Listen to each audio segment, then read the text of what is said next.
कोशिका से अंग तंत्र तक, कक्षा 8 पाठ 6। पहला प्रश्न, शरीर की रचनात्मक एवं कार्यात्मक इकाई क्या है? उत्तर, कोशिका। अगला प्रश्न, कोशिका किसे कहते हैं? उत्तर, जीवों के शरीर का निर्माण अनेक छोटी छोटी इकाइयों से होता है। शरीर को बनाने वाली इन छोटी छोटी इकाइयों को कोशिका कहते हैं। अगला प्रश्न, किस जीव की कोशिका सबसे बड़ी होती है? उत्तर, सबसे बड़ी कोशिका शुतुरमुर्ग पक्षी का अंडा है। अगला प्रश्न, सबसे छोटी कोशिका किस जीव की होती है? उत्तर, सबसे छोटी कोशिका माइक्रोप्लाज्मा नामक जीव की होती है। अगला प्रश्न, कोशिका का अध्ययन सर्वप्रथम किस वैज्ञानिक ने किया था? उत्तर है इसका रॉबर्ट हुक। अगला प्रश्न, कोशिका द्रव्य क्या है? उत्तर, केंद्रक तथा कोशिका झिल्ली के बीच में उपस्थित जीव द्रव्य को कोशिका द्रव्य कहते हैं। इसमें कई प्रकार के कोशिकांग पाए जाते हैं, जैसे माइटोकॉन्ड्रिया, गोल्जी काय, हरित लवक आदि। अगला प्रश्न, कोशिका का ऊर्जागृह पावर हाउस किसे कहते हैं? उत्तर, माइटोकॉन्ड्रिया। अगला प्रश्न, कोशिका के किस भाग में प्रकाश संश्लेषण की क्रिया होती है? उत्तर, हरित लवक। अगला प्रश्न, गोल्जी काय का प्रमुख कार्य लिखिए। उत्तर, पदार्थों का संश्लेषण, भंडारण एवं श्रवण करना इसका प्रमुख कार्य है। अगला प्रश्न, कोशिका में आने वाले पदार्थों को पचाने का कार्य किसका होता है? उत्तर, लाइसोसोम। अगला प्रश्न, कोशिका का कौन सा भाग प्रोटीन संश्लेषण में सहायक है? उत्तर, राइबोसोम। अगला प्रश्न, ऊतक किसे कहते हैं? उत्तर, समान रचना व उत्पत्ति वाली कोशिकाओं का समूह जिनके द्वारा विशिष्ट कार्य संपन्न होते हैं ऊतक कहते हैं। अगला प्रश्न, पौधों में जल का संवहन किस ऊतक के द्वारा होता है? उत्तर, जाइलम। अगला प्रश्न, फ्लोएम ऊतक का कार्य लिखिए। उत्तर, पत्तियों में निर्मित भोज्य पदार्थ पौधों के विभिन्न अंगों तक पहुंचाने का कार्य फ्लोएम ऊतक द्वारा होता है। अगला प्रश्न, जंतु ऊतक कितने प्रकार के होते हैं?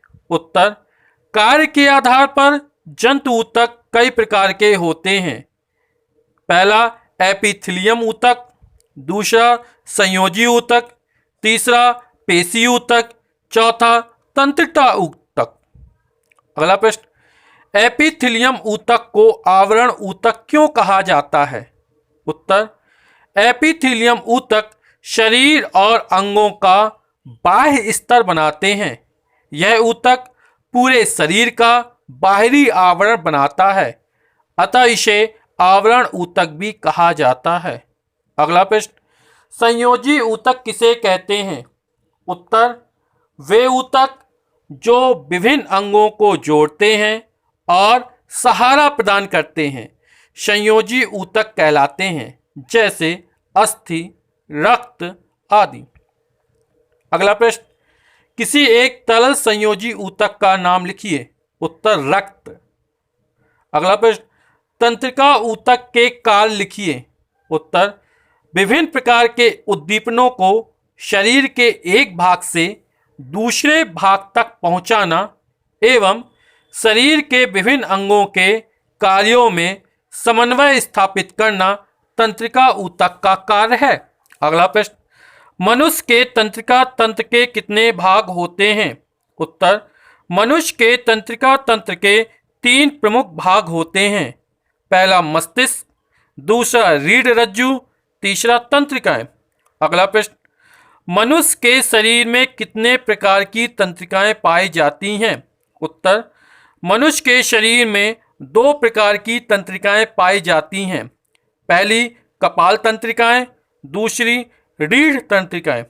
अगला प्रश्न, हार्मोन्स तथा अंतःस्रावी ग्रंथियों से आप क्या समझते हैं?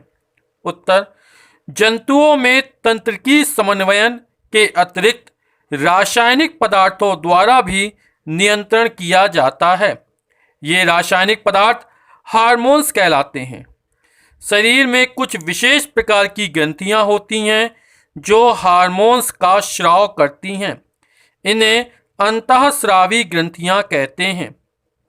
अगला प्रश्न, किन्हीं 5 अंतःस्रावी ग्रंथियों के नाम लिखिए। उत्तर, पीयूष ग्रंथि, थायराइड ग्रंथि, पैराथायराइड ग्रंथि, अधिवृक्क ग्रंथि, एड्रिनल ग्रंथि किसे कहते हैं इसको, अग्नाशय ग्रंथि, पैनक्रियाज ग्रंथि। अगला प्रश्न, किन्हीं 2 अंतःस्रावी ग्रंथियों के नाम तथा उनके कार्य लिखिए। उत्तर, पीयूष ग्रंथि है, शरीर की वृद्धि करता है, इसकी कमी से बच्चों की वृद्धि रुक जाती है। और दूसरी है थायराइड ग्रंथि, शरीर की उपापचयी क्रियाओं को नियंत्रित करता है, इसकी कमी से घेंगा रोग हो जाता है। अगला प्रश्न, पौधों में पाए जाने वाले हार्मोन्स के नाम लिखिए। उत्तर, ऑक्सिन, जिबरेलिन, साइटोकाइनिन, एब्सिसिक अम्ल तथा एथिलीन। अगला प्रश्न, कौन सा पादप हार्मोन कच्चे फलों को शीघ्र पकाने में सहायता करता है? उत्तर, एथिलीन। अगला प्रश्न, कौन सा हार्मोन रक्त में शर्करा की मात्रा को नियंत्रित करता है? उत्तर, इंसुलिन। अगला प्रश्न, विभाजन क्षमता के आधार पर पादप ऊतक कितने प्रकार के होते हैं? उत्तर, विभाजन क्षमता के आधार पर पादप ऊतक 2 प्रकार के होते हैं। पहला प्रविभाजी ऊतक और दूसरा स्थायी ऊतक।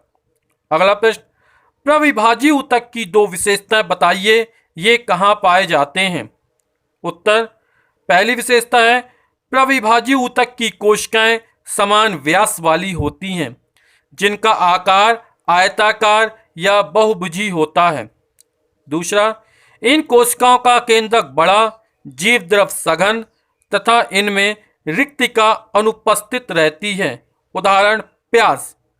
ये पौधे के रूपट टिप, सूट टिप और कैबियम में पाए जाते हैं। अगला प्रश्न, पादप ऊतक के कार्य लिखिए।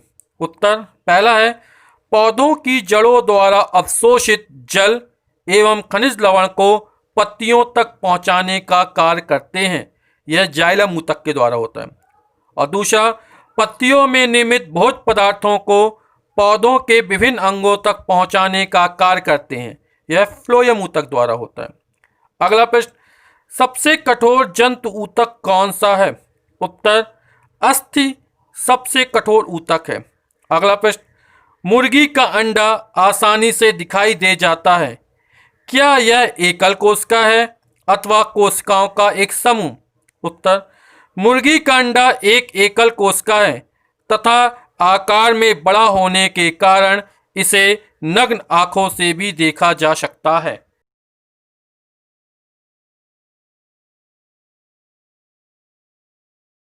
पहला प्रश्न, निम्नलिखित के सही विकल्प चुनकर अपनी अभ्यास पुस्तिका में लिखिए। पहला का है, एक कोशिक जीव का उदाहरण है। एक कोश की जीव, मनुष्य, बहुकोश की हाथी, बहुकोश की अमीबा और बरगद। तो यहाँ पे उत्तर सही है अमीबा। अमीबा हमारा कैसा एक कोश की जीव है। पादप कोशिका की प्रमुख विशेषता है कोशिका भित्ति, हरित लवक, बड़ी रिक्तिका, उपरोक्त सभी। तो पादप कोशिका में कोशिका भित्ति भी होती है, हरित लवक भी होता है, बड़ी रिक्तिका भी होती है, यानी कि ये सभी सही है। कोशिका का ऊर्जा ग्रह कहा जाता है हरित लवक को, माइटोकॉन्ड्रिया को, रिक्तिका को, राइबोसोम को। तो इसका सही उत्तर है माइटोकॉन्ड्रिया। अगला है, ऑक्सिन है जंतु हार्मोन, औषधि, उत्सर्जी पदार्थ, पादप हार्मोन। तो इसका सही उत्तर है ऑक्सिन जो है वो पादप हार्मोन है। फलों को पकाने के लिए कौन सा हार्मोन उपयोग किया जाता है? तो जो फलों को पकाने के लिए जो हार्मोन उपयोग किया जाता है वो है हमारा कौन सा है? एथिलीन। रिक्त स्थानों की पूर्ति कीजिए। जंतुओं में हार्मोन्स द्वारा स्रावित होते हैं। तो इसमें जो खाली स्थान है उसमें आएगा अंतःस्रावी ग्रंथियां। क्या हो जाएगा? अंतःस्रावी ग्रंथियां जो हैं वो जंतुओं में हार्मोन स्रावित होते हैं। कोशिका सजीव की रचनात्मक एवं कार्यात्मक। तो कोशिका सजीव की रचनात्मक एवं कार्यात्मक इकाई है। ऊतक पौधों की लंबाई वृद्धि करने में सहायक होता है। तो यहां हो जाए जिबरेलिन।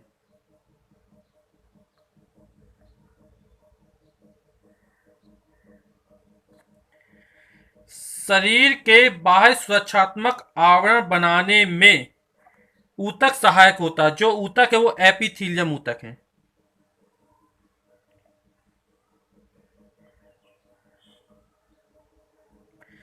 समान रचना एवं कार्य वाली कोशिकाओं के समूह को क्या बोलते हैं? ऊतक कहते हैं। परिभाषा ही है।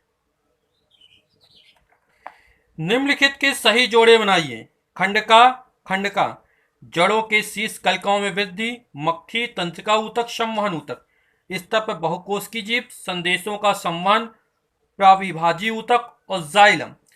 तो जड़ों के शीर्ष कलिकाओं में वृद्धि प्रविभाजी ऊतक द्वारा होती है। तो इसका सही हो जाएगा प्रविभाजी ऊतक। मक्खी कैसी हमारी? बहुकोश की जीव है। तंत्रिका ऊतक जो होता है वो संदेशों का संवहन करता है। और संवहन ऊतक जो हमारा है वो जाइलम है। अगला चौथा, निम्नलिखित में सही कथन क्या है? सही और गलत कथन क्या है? गलत का चिन्ह लगाना है। हृदय की मांसपेशियां निरंतर कार्य करती रहती हैं। बिल्कुल सही है। फ्लोएम ऊतक जंतुओं में पाया जाता है। ये गलत है। ये पौधों का पाया जाता है। अमीबा बहुकोश की जीव। ये भी गलत है। अमीबा हमारा कैसा? एक कोश की जीव है। सजीव कोशिका से बने होते हैं। ये बिल्कुल सही है। सभी कोशिकाओं में कोशिका भित्ति पाई जाती है। गलत है।